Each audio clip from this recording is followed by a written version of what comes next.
Good afternoon, ladies and gentlemen. We come to our last speaker for this afternoon, and it gives me great pleasure to be able to introduce him.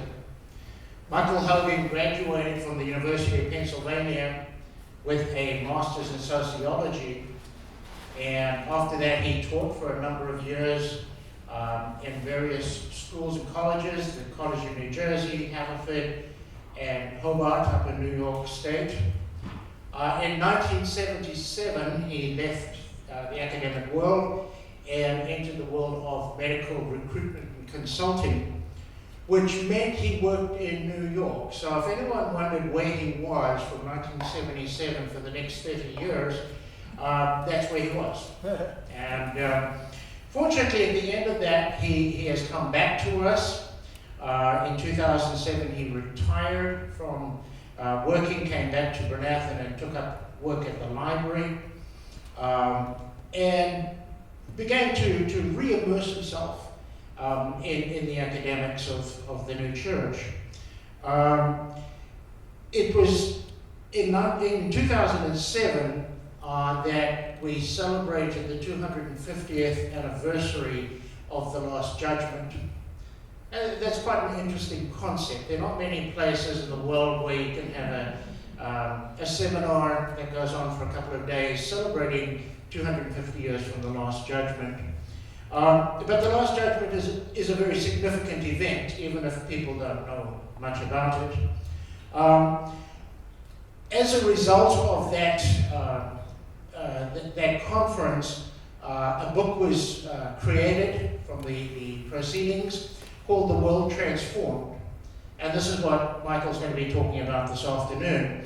He wrote the lead essay for that volume, and I'm not going to go too much into it, otherwise I'll give his paper and then he's behind me, he might clobber me or something. But I do want to just finish before giving him the microphone of saying how important that conference was in focusing our minds on the role that the Last Judgment has played in the development of human thought over the last 250 years. One of my fields, aside from theology, is church history.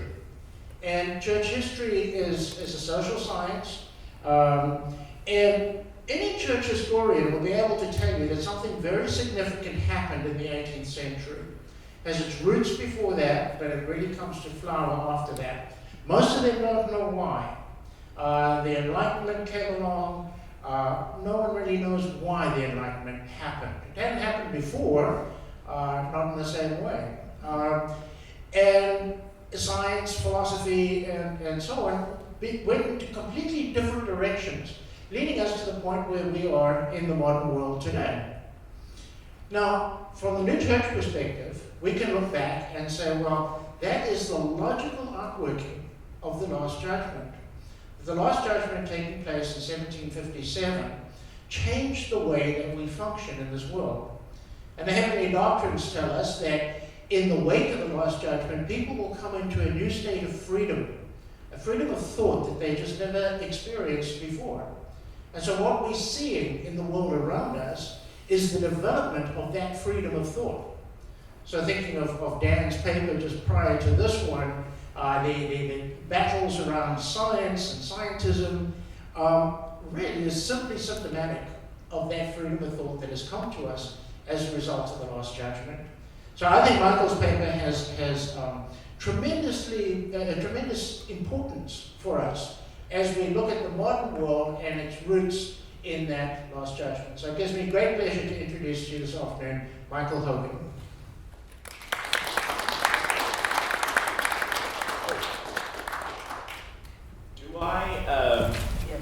Yes. I do? Oh, okay.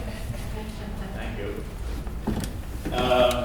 Unless you can speak louder. Well, I think I'll rely on this until it starts to make funny noises, and maybe we'll get rid of it.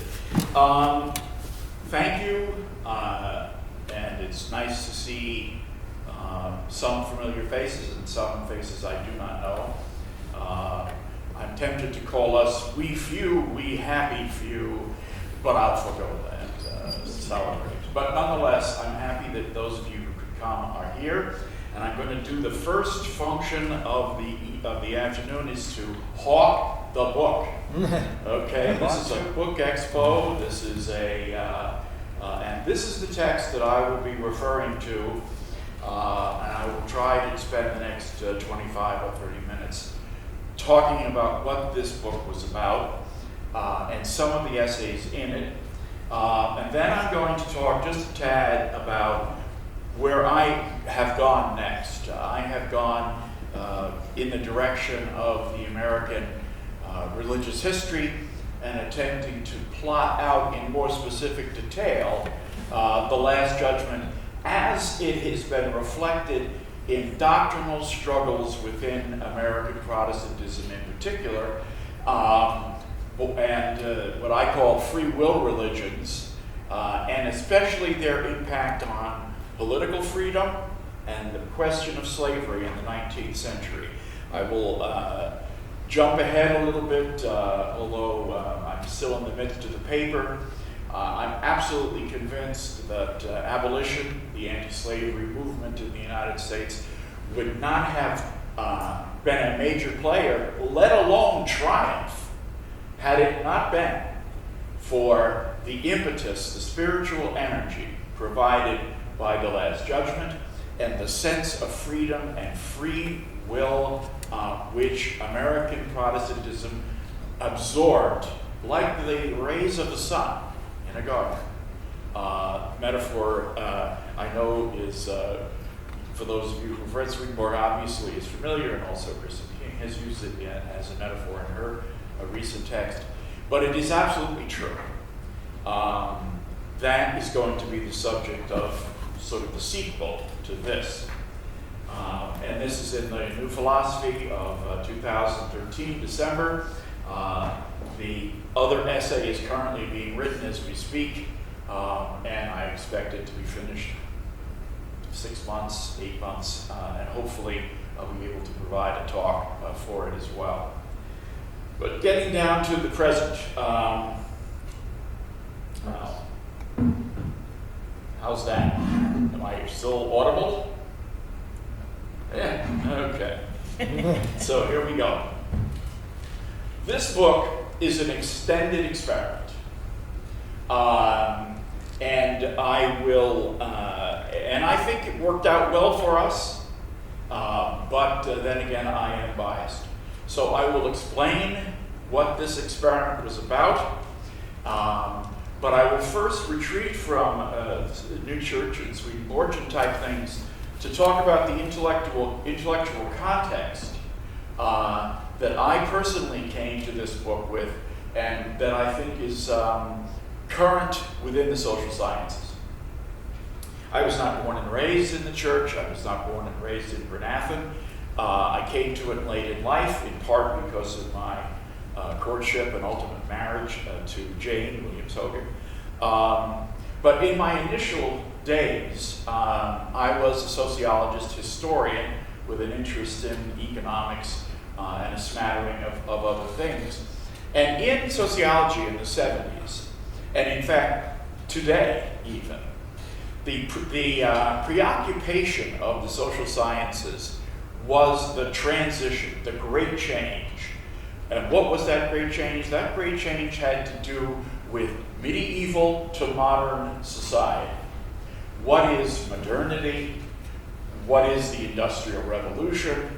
Why is it that people transitioned within a relatively short period of time from arranged marriages to marriages of choice, from rationality and self-interest to sentiment and choosing love partners on your own, from mass aggregations of agricultural societies to mass aggregations of urban ones using mechanical means of production.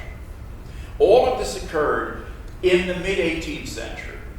And I remember as a young undergraduate listening to very intense discussions, arguments, fights between what caused this. The materialists on the one hand, primarily led by the Marxists, were very much arguing that the material substrate of society, its means of production, how men and women were organized to produce the things that made up everyday life. That was the determining aspect of whatever you believed. Everything else was, if you will, an ideological support for the interests and mechanisms of production. Very, very prominent, and still today, an extraordinarily influential field. Non-Marxists believed essentially the same thing, except they were not out in effect to kill you. They felt that the means of production were determinative, but there was nothing that they wanted to do to speed along the revolution of the proletariat and the elimination of class structure. But they still argue for the everything follows from how men and women work, how they organize their work, and what they produce at work.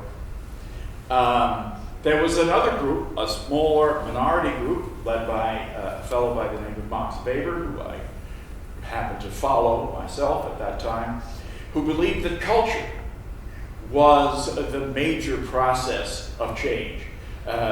Weber and other cultural anthropologists and sociologists were not exactly sure what determined culture, but they were convinced that it wasn't simply a robotic response to the processes of production and the power relationships that usually followed from those means of production. So I entered the intellectual world in Penn with those two options in front of me. Everybody said, whoa, 18th century Europe in particular, Britain and the United States focused, that was a revolutionary change. But what caused it, what generated it, was the source of the dispute. And that dispute in those 70s and 80s was fraught with political implications. Because, I don't need to say why, but it's obvious that the left liked a certain element of the causative analysis, the right liked the more cultural, whatever one. So that was the state of play that I was raised in, trained in, if you will. And that's before I ever read Swedenborg or thought almost in the slightest of spiritual things. Now, what is it that people looked to in the end of the 18th century as signs of this great transformation? And that term has been used, and if you look into the literature under great transformation, you'll see a gazillion references to it. It has been the meat and potatoes of social science for at least 50 or 60 years. The great transformation involved a number of things. The first thing that it involved was economic growth. In the 1780s, Britain, first and foremost, achieved what has been subsequently called an economic breakthrough. It achieved sustained economic growth powered by industrialization, primarily in the north, Birmingham, in Lancashire in general, that area, and also its foreign trade, centered in London. And these centers of economic power were the engines. Usually the production of coal and iron and things from the north, the financial power of London and its investments and colonial relationships provided the other leg, if you will, to walk on. Let me give you an idea statistically what we're talking about as far as change. Angus Madison, who is he's no longer with us unfortunately, is a Danish demographer, worked for the UN and so forth, is the principal economic historian of long-term trends in the world. And his data, which I used in the article or in the book, was very interesting. Between the Lord's death or birth, say the year 0, and 1500, that's 1500 years, the gross domestic product per capita in the world was $450. That's China, India, the Roman Empire, Africa, $450 per capita for 1,500 years. And the change was, the slope was zero, as they say. In 1500 and between 15 and 1700, there was a slight blip, gets up to around 700, primarily in the vigorously colonial and exploitative Spanish, Portuguese empires, bullion and the suppression of Native Americans and so forth, which in effect began to lead a flow of bullion from the New World to Europe. The French and the British were a little bit late into the power grab, but nonetheless jumped in with a vengeance when they saw what was up. And they, as a whole, were now talking around 650 per capita. The rest of the world staying right around 450. So, just to give you an example, in the year 2000,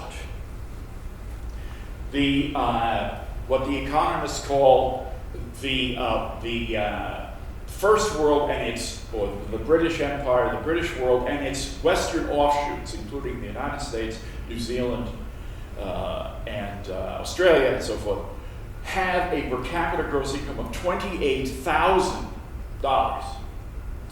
Just on the basis of that number, you have to assume something happened between the middle of the 18th century, when even in these favored few areas, the per capita income was around 700 or 750, to 28,000 per capita.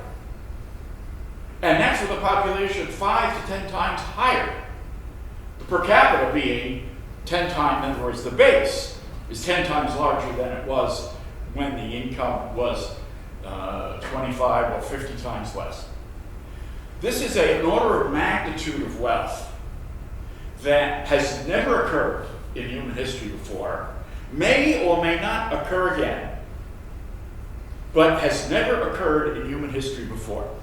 The British were the first to reach what is called sustained economic growth in the 1780s. Sustained economic growth for economists means 1% gross domestic product increase per year. Prior to that, there was no economic growth. And the demographic balance of life and death was relatively around 28 years at birth. Maybe a little more for certain people who were had better diets and so forth and so on, but it was kind of the luck of the draw. So here we have a world, $450 per capita for 15, and in many cases 1,700 years, without changes. Yes, there were plagues, yes, there were this and that and the other, but no fundamental change in the wealth of humanity over that period of time. Beginning in the middle of the 18th century, this situation begins to flip itself on its head. Not in a gradual way, like we would in your job. Oh, you have a 10% increase this year, that's fantastic, that's a great raise, blah, blah, blah. This is the kind of growth that happens almost miraculously. All right? So I was aware of this debate. I was even aware of these statistics as I was going through Penn. And I was not sure if either of these two models, the cultural change model and the economic production model, captured the radical nature of this change, especially when you consider the following. I'm going to read some stuff from Paul Johnson, who's an interesting historian, and I'll just read it. It's from his book, The Birth of the Modern. And let us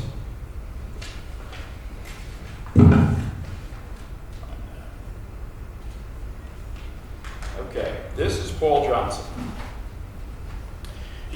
he talks briefly about some political changes in the earlier part of his text, but this is the point I'm interested in getting.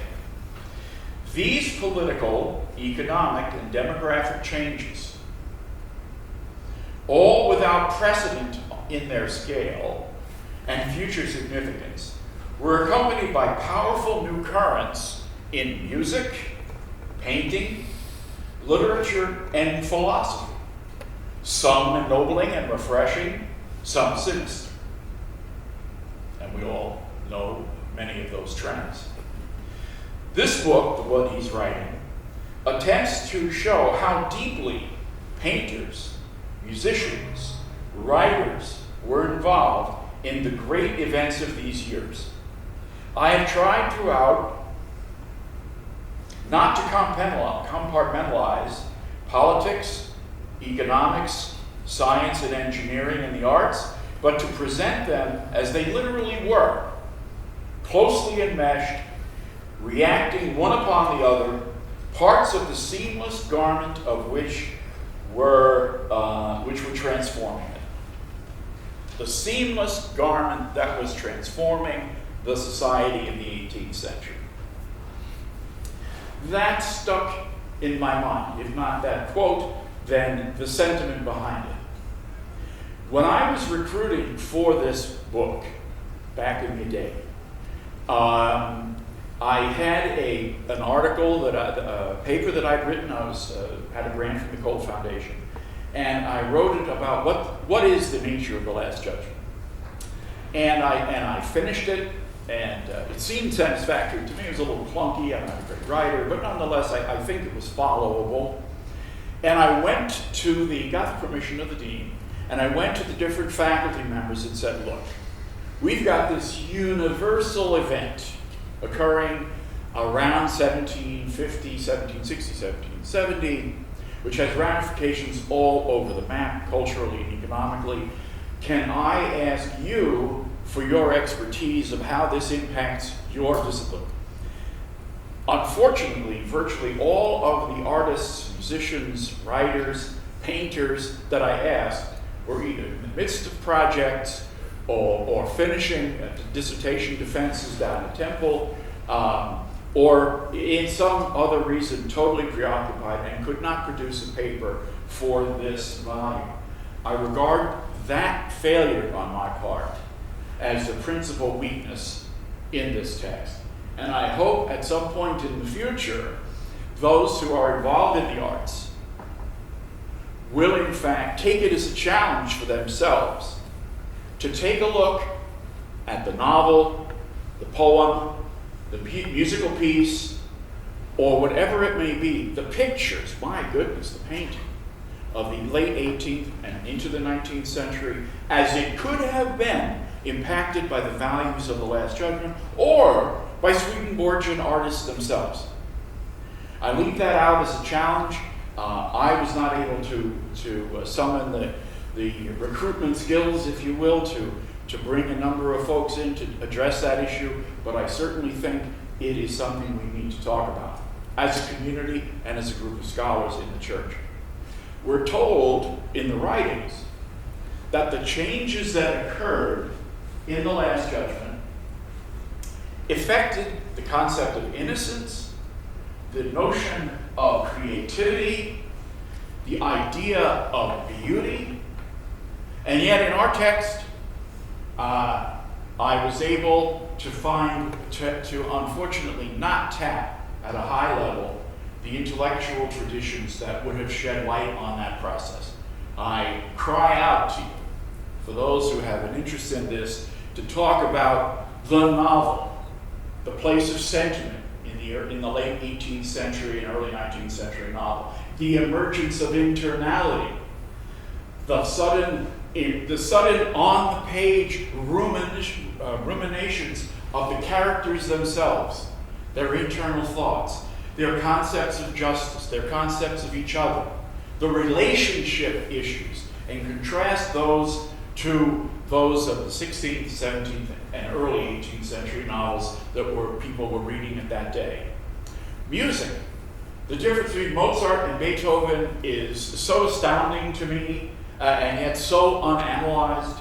that it astounds me that we, as a community, have not looked at that change in terms of musicology, the sense of rhythm, the sense of melody, let alone taking it into the 19th century, where we're talking about the Romantics themselves, and so forth and so on. The stage is another example, but I digress. So what was left to me to do, since I know virtually nothing about the arts, and I frankly admit it, I'm one of those troglodytes, I don't know what's quality, but I know what I like.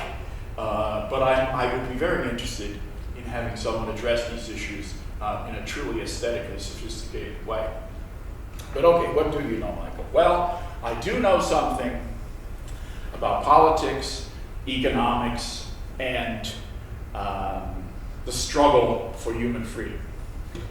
So here we have the great question, the great transformation. It's out there. Everyone accepts it. In fact, I heard earlier today that this is sort of a common element within a number of our disciplines. People know that something happened in the mid to end of the 18th century. Number one, we know that. Number two, what is it? How can we do? Is there a way to choose from a technical, economically oriented approach, or a more amorphous, but I think a more appealing cultural approach to try to explain these changes? And I believe there is a third way. And that's when I first began to read what it was that the Last Judgment was about, and to put it in the context of what it is that Swedenborg believes the nature of the spiritual world is about. I'm going to take 2 seconds and have a little drink of water.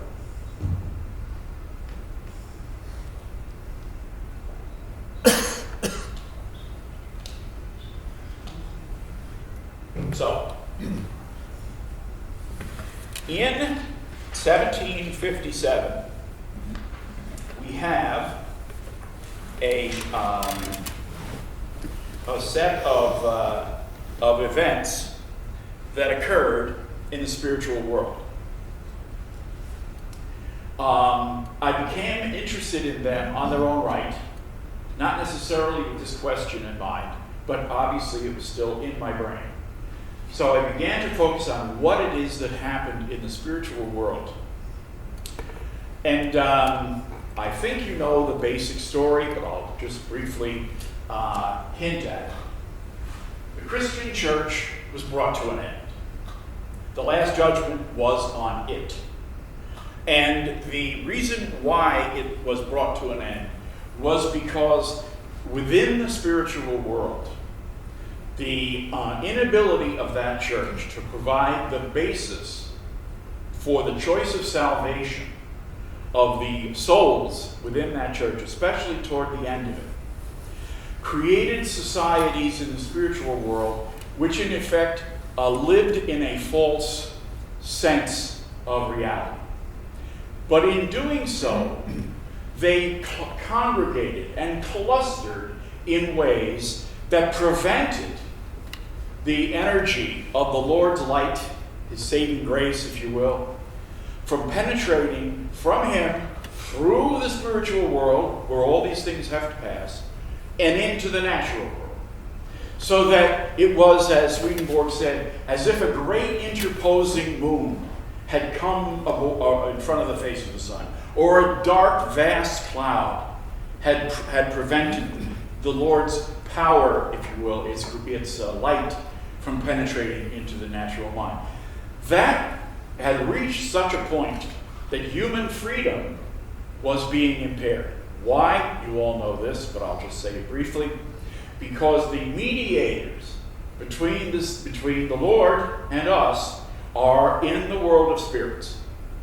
And if the balance in the world of spirits is of those who have not chosen the good, then the influence that they have on us is negative. If they outnumber so dramatically those who are attempting to, in good faith, transform us into people who are worthy of heaven, then our freedom to choose is sincerely, severely diminished. We don't have the information, we don't have the affect, and we don't have the love that these spirits, if they were in our best interest, would share with us. When the Lord observed that this blockage was in effect interfering with the spiritual freedom of the living on earth, he acted to change it and brought the Christian church to an end. The details of which are available in the various testimonies, Last Judgment, continuation of the Last Judgment. It was a tumultuous scene. It took the better part of a year. There was a visitation. People were so clean up your act, get it together. This whole thing is going to come to an end. Some did, some didn't. But on the date appointed, the Last Judgment occurred. Huge societies were taken from here to there. Some who had chosen hell were brought to it. Those who were in need of instruction but who had not chosen one or the other were then instructed. The Lord reduced to order the chaos that had existed in the spiritual world of the Christian world at that time. Miraculously, the energy that flowed out from the Lord, now that his face, if you will, was no longer obscured, entered through the world of spirits into the natural world. That metaphor and that reality, and I take it not as a metaphor, but as a reality, brought liveliness, energy, and a deeper sense of spirituality to the men and women of earth. Not simply in the ways of the Spirit. The writing speaks specifically of the fact that this enlivened our spiritual consciousness and energy. In actual fact, it did two things. It enlivened our spiritual lives, but also rationality is fungible, if you will. It doesn't just stop discussing and analyzing the spiritual life. It spills over into all aspects of human life. Hey, what do you know? Slavery's existed for 5,000 years. Boy, everyone takes it for granted, but is it good? Well, we've had small children climbing up the chimneys from the last 500 years. They're seemingly dying in great numbers. Is that good? So that along with the judgment of spiritual things, the values of innocence, spiritual truth, love to the neighbor, began also to plant themselves in the seeds in this garden. Without that having taken place, we are seriously talking about the world remaining void, almost like it was in the first days of creation. Without the Lord's presence, it is a barren waste that grants us from a moral point of view. Now,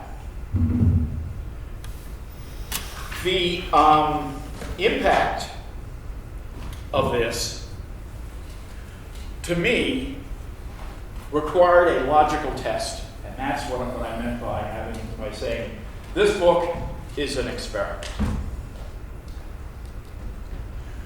If modernity, understood in its multifaceted reality, is a product of a single set of material events, production, wealth from the Indies, the Enlightenment, that great catch-all term used by our secular friends. If those were the things that created this modern world, we would expect, in true experimental fashion, us to drop a thing of water, drop of water, into a pond and see its emanations go. Or if we were to have a series of dominoes up and we were to go tap, it would go da-da-da-da-da-da-da. The events that would follow from this would in effect be in some concrete way after it and somehow or other directly connected to it. So we would begin to see that people living in Lancaster would on their own begin to adopt certain cultural and other manifestations of the modern society. So what I attempted to do, and what I asked the people to do when they addressed this, when you identify the changes that you see happening around you in the 18th and early 19th century, tell me how they started, where they started, and see if you can tell me the basic sequence of when they started. And I will read and summarize some of this material very briefly. And I indicated that what we have noticed is not as we would given a materialist model of a series of events compact in time, focused in terms of impact, with causalities radiating out from it, but rather bursts of change, as if the earth was subject to a meteor shower rather than a simple natural event that brought about things in its wake. So, what we find is that changes in rural birth weights in England increased dramatically even before any changes in the mode of production. We find that the movement to rescue child labor had nothing to do with the production of iron in Lancashire. No major event on the cultural dimension is attributable to any demonstrable alteration of the means of production in the 18th century. Something else is at work. Something else impacted in the human world of the 18th century in discrete packets but powerful packets in different areas of cultural and social life. I was particularly interested in two of these examples. One is by Jane Williams Hogan, whom I just met recently, and I've been impressed with a lot of her thought, having to do with innocence, that key essential of the Lord's life. The death rate for children in London in the 1720s, 30s, and 40s, especially those that were quote-unquote cared for by the church, was approximately 75% before the age of 5. And and those that were sent out to workhouses were all dead, with perhaps a exception of a 0.5% by the age of 5. So the death rate for young people, especially among the destitute classes, in the 18th century in London was vast, was virtually obliterating an entire subset of people. What eventually happened in the 1750s and 60s, and I'll leave open how that exactly occurred, is the emergence of a group of men and women for whom that was a scandalous proposition. That the death of the innocents offended them, brought tears to their eyes, made them cry at night. And they went and tried to find the data within the parish records, this is official Anglican Church records, of the birth and death rates of these children. What they found was a catastrophic scandal. From our point of view, although remember, in 1770, 1750, it was, well, they're poor, they don't get, that's how they die. That's how they die. And a lot of them died at home, too. A lot of them died at home because of conditions. And of course, as Dr. Williams Hogan points out, this was the period of the gin craze. If any of you have seen Hogarth's woodcuts, there's the lady dropping the child into the where the swine are eating in the streets as she is guzzling this poisonous brew that people were consuming for 2 cents a drink. The effect, though, of this, somehow or other, and her research gives us some nice pointers, somehow or other, certain men and women found this a moral affront. Not 30 years before, not 15 years before. During that time, it was a moral affront to them that the society was failing these most innocent people. At that point also, artists began to depict not only the depravity, but also images of children, you might say, in their ideal, as they exemplified their innocence, running and chasing butterflies, being all dressed up in their Sunday best. This became a propaganda, if you will, or a moral crusade that filled the pages of the new women's magazines in the early 19th century and changed the entire image of innocence and its life among us. The numbers, while they're not fantastic, nonetheless show that in the 1750s, 75% of the children put to parish homes died before 5. In 1800, only 41% did. Scandalous number, but an extraordinary improvement. And then new church people became involved specifically in the infant school movement to provide nourishment, both intellectual and physical, in the early part of the 19th century. And some of those names have been known to us and are taught in our educational courses.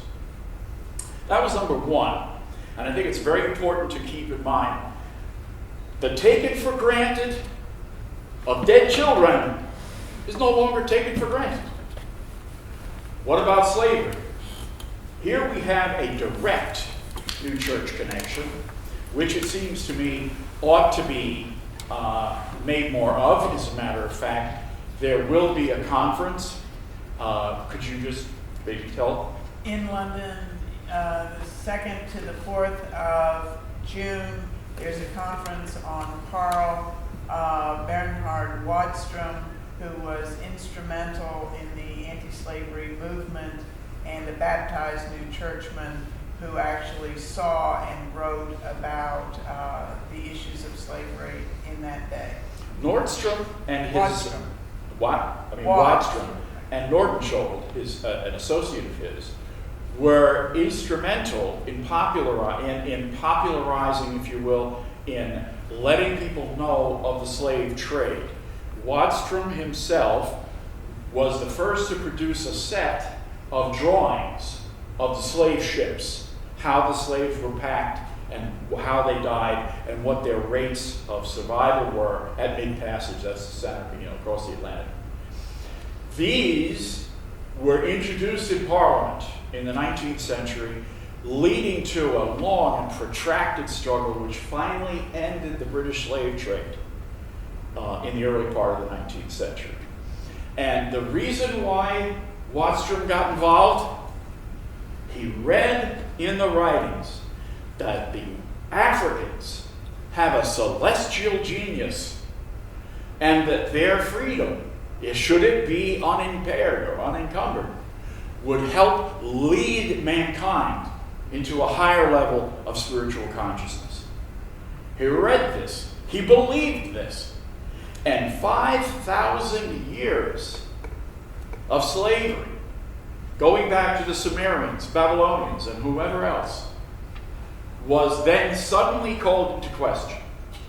At this point in America, certain of the Quakers were getting involved with the issue of whether they would permit some of their members to join their meeting if they owned slaves. that was as far basically as things had gone. But in Sweden, of all places, off the mainstream, if you will, of the slave trade and European economic development, were men who had seen this event, made a moral judgment about it, organized an anti-slavery society and a colonization society that is seeking to bring free blacks back to Africa with the tools to become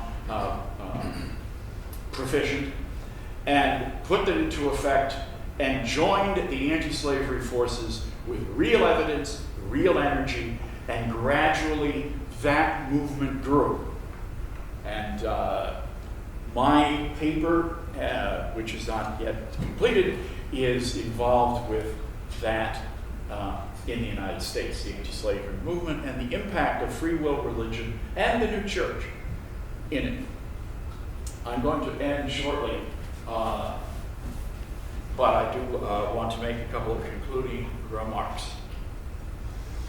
So that's the middle way.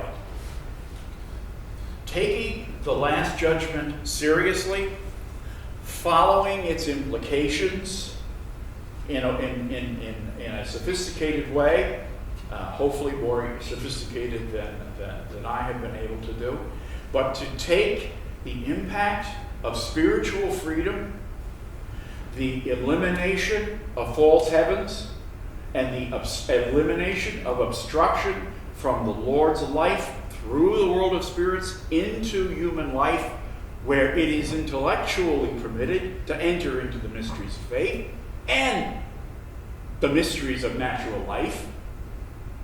That liberation, spiritually and intellectually, of the human mind, especially in those areas that had been within the Christian worldview, which had been, in fact, the church that had the judgment brought to bear on it, those results produced in 100 different areas of cultural life, virtually simultaneously, a set of liberating experiences which burst forth and is the fundamental reason for the intense, immensely productive increase in human productivity at the end of the 18th century. And I'll just conclude by what it is that this is me speaking, I'm quoting from me, at the end of my paper in the Last Judgment, The World Transformed. In contrast to the materialist explanation of historical change, my hypothesis suggests that in the West, congenial cultural changes were not caused by these economic changes, that they occurred at the same time. These cultural changes seem to me to be disparate manifestations of spiritual freedom applied to various social relationships and organizations. They tended to weaken the hold of traditional society, aristocracies, medieval guilds, so forth and so on. They tended to weaken the hold of traditional society. I propose that all of these changes then entered into a synergistic relationship within the same cultural milieu and produced modernity. So a woman says, I no longer wish to marry the man, father, whom you that you wanted me to marry. I say she made that decision independent of the fact that there was an iron foundry job in Lancaster that she could have easily gotten tomorrow. I say she made that decision separately, based on her own sense of spiritual integrity and in freedom. But those things taken together did free her up to take that job or to do whatever else she could do to add to the productive labor of society.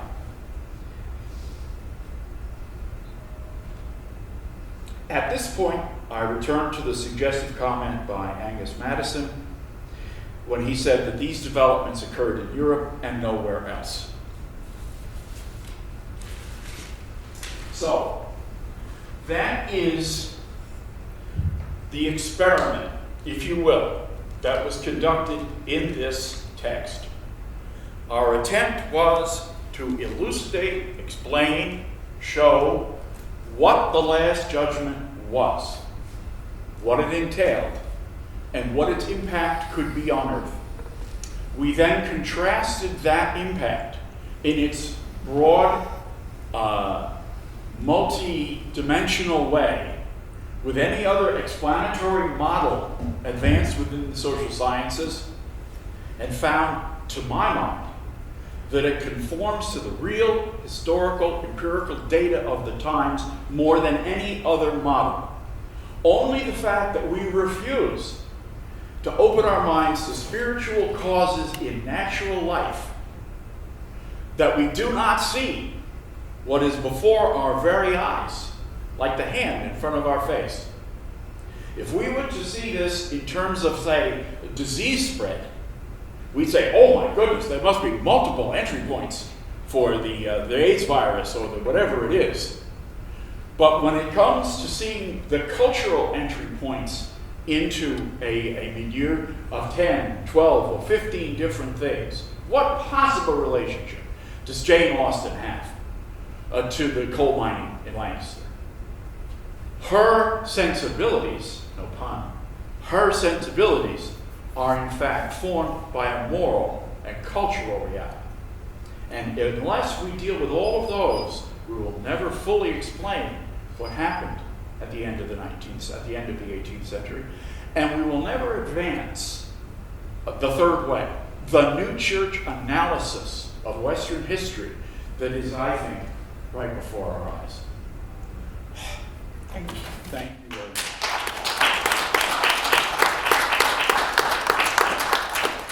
Are there questions? Okey-doke. Well, thank you. Thank you for your attention. And remember, buy this book. Only $25 at your local store out there.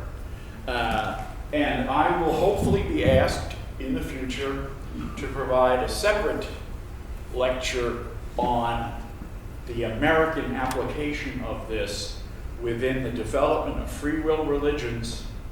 That is to say, those religions which put the partnership for salvation in your hands, not in the Calvinist structure of predestination.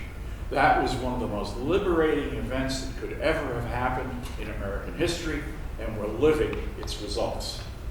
Yes? I'm curious, when did the Swedenborg Church associate Last Judgment with the Enlightenment? When I read it, I automatically said this must be the reason for the Enlightenment, American Revolution, but at what point did the Swedenborg Church say, hey, wait, there's a connection here? 1784 is the first time that theological writings of Swedenborg came to the United States. They were brought by a fellow from Glenn, from the East Cheap Society, at the bidding of Hindmarsh. He had a chest full of things, and more on the way. And when he came in 1784, he contacted Franklin and a number of other printers and said, I'd like to give a talk on this. They recommended 2 coffee houses, and at those he had an audience of 8, and then I think he had an audience of 10, distributed some of the writings, and then went himself to his plantation down in, not Suriname, British Guyana, and left to them whatever they were going to do with the writings. Another packet of books came from Hindmarsh a few months later, and that was the actual beginning. These readers met. In fact, Franklin was not a Swedenborgian, but he subscribed to the costs involved of printing and getting these books from England. Bailey, one of his partners, became a new churchman. And basically many of the men, well, there were only about 15 of them, but 2 or 3 of them did have a great contribution to make in the church in Western Pennsylvania. So the new church, as a conscious entity, enters the United States immediately after the Revolutionary War, and is part of the great post-Revolutionary War religious revivals that then set the stage for the anti-slavery struggle. But that is an answer to your question. Before that, I understand that there were certain hints that maybe Lord Fairfax had some of the scientific works, that George Washington himself may have even, who knows, hoisted them around while he was dusting or something. But the fact of the matter is we know nothing prior to 1784 of any theological work of Swedenborg. Well, my question is, when did someone make the association with the Enlightenment? Is at that time still the Enlightenment was in progress? That's an interesting question.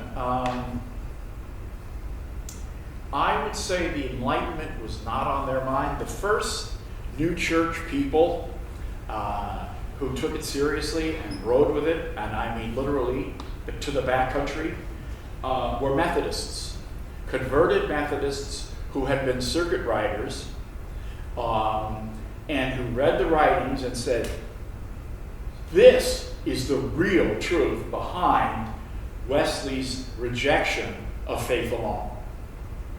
Wesley rejected faith alone and became a free will person.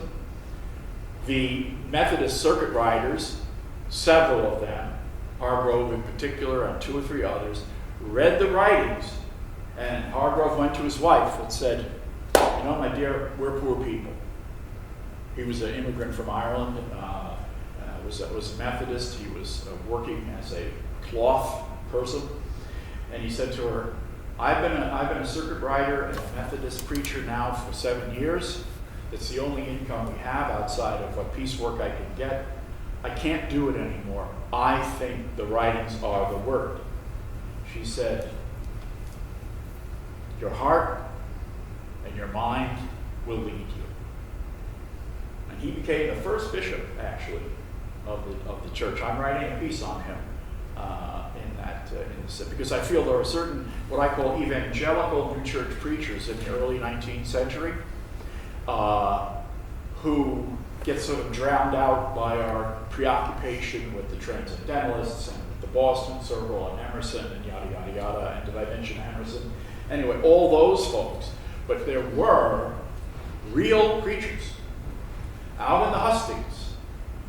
And they took it to the people on the stump and attempted to talk to these Methodists and Baptists, many of them completely unlettered, about the good news from heaven, as Chapman would have called it. And Hargrove was one of them. And I think we ought to remember their names a bit more. Anyway, is that answering your question somewhat? Oh, no. Okay, good. Yeah, well, because I reached that conclusion myself when I first encountered Swedenborg. This is the first I heard of the book that says, yes, there's probably an association between the last two and Enlightenment. I would say that the people who saw Swedenborg as the culmination or fulfillment of the Enlightenment were not the men I'm talking about.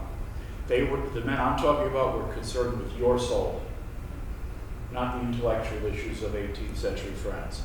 The people who were concerned with that were the Harvard graduates in the 1820s who tried to link Swedenborg with what they considered the progressive strands of Enlightenment thinking, minus the deism or atheism of them.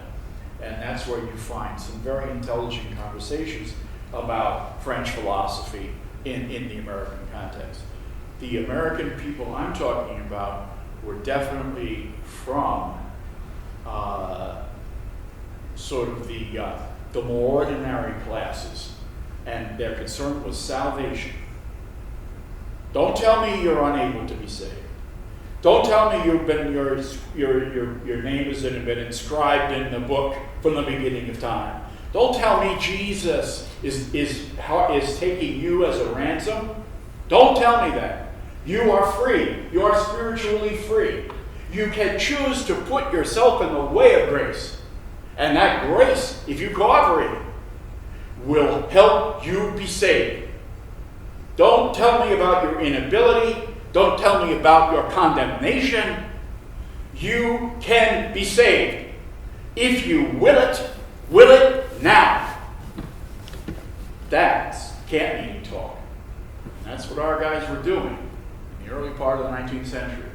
Only later on did they buy into certain European aspects of philosophy and so forth. But in these days, they would talk to Americans as Americans.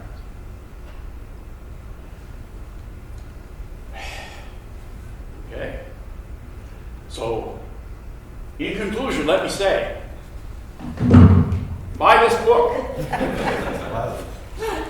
Okay, thank you so much. Oh, I'm sorry.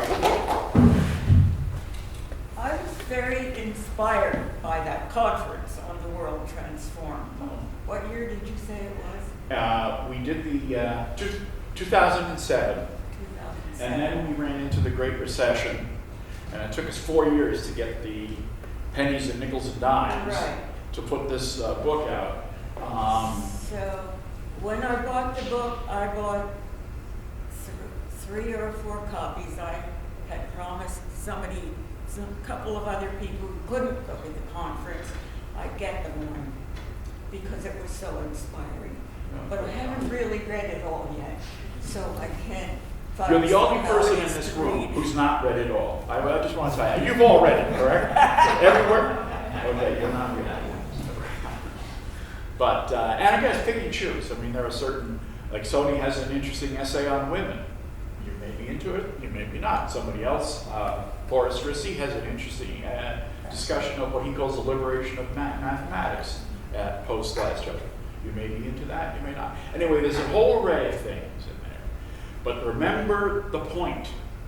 The whole point of the exercise was to demonstrate that a more parsimonious, a more powerful explanation of this multifaceted event called the Great Transformation is available to us if we step back and see the spiritual causes of human action. It is not going to be available to us if we just see the technical aspects of economic development and expect everything to follow from them.